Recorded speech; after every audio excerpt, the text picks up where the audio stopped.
Selamat datang di channel Viral Sosmed. Pada kesempatan kali ini, kita akan membahas salah satu tantangan terbesar yang menjadi masalah bagi banyak orang.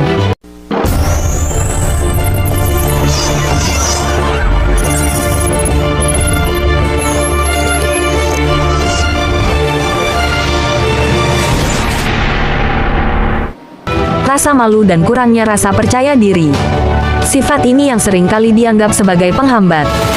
Tapi tahu gak sih, sebenarnya ini adalah sesuatu yang dapat kita pelajari dan kelola. Kita mungkin bertanya-tanya, mengapa kita merasa malu? Jawabannya seringkali berakar pada beberapa faktor mendasar.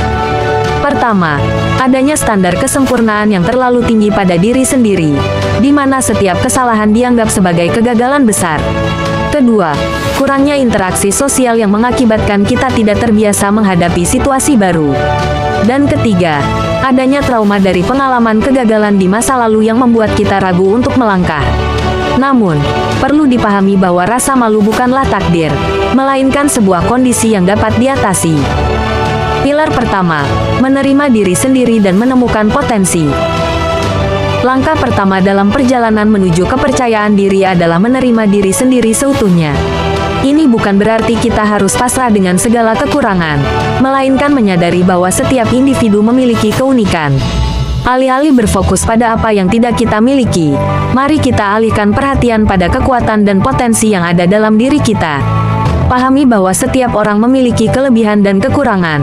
Hal ini adalah bagian dari kodrat manusia. Mulailah dengan mengidentifikasi apa yang Anda kuasai.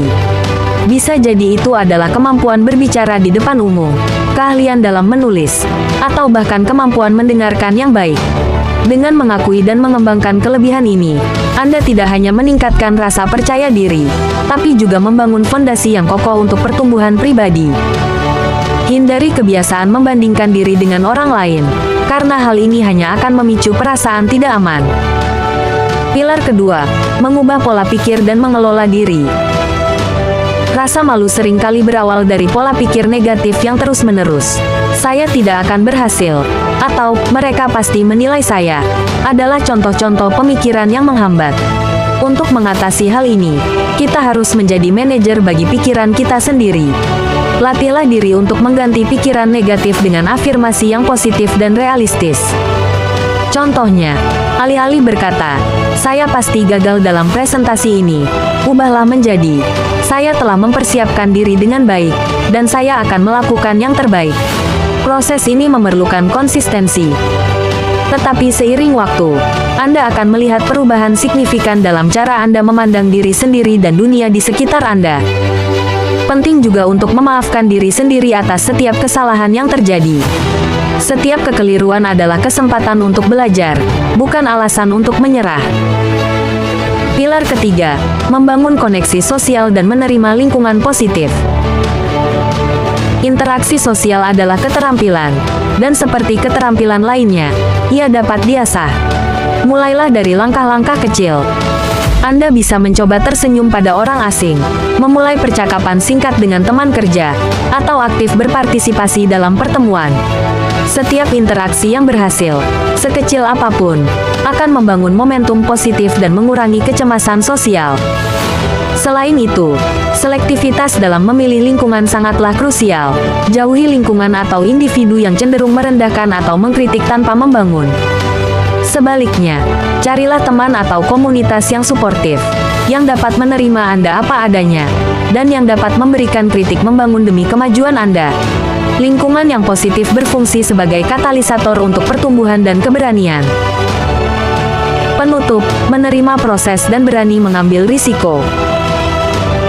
Pada akhirnya, kepercayaan diri bukanlah sebuah tujuan akhir, melainkan sebuah perjalanan.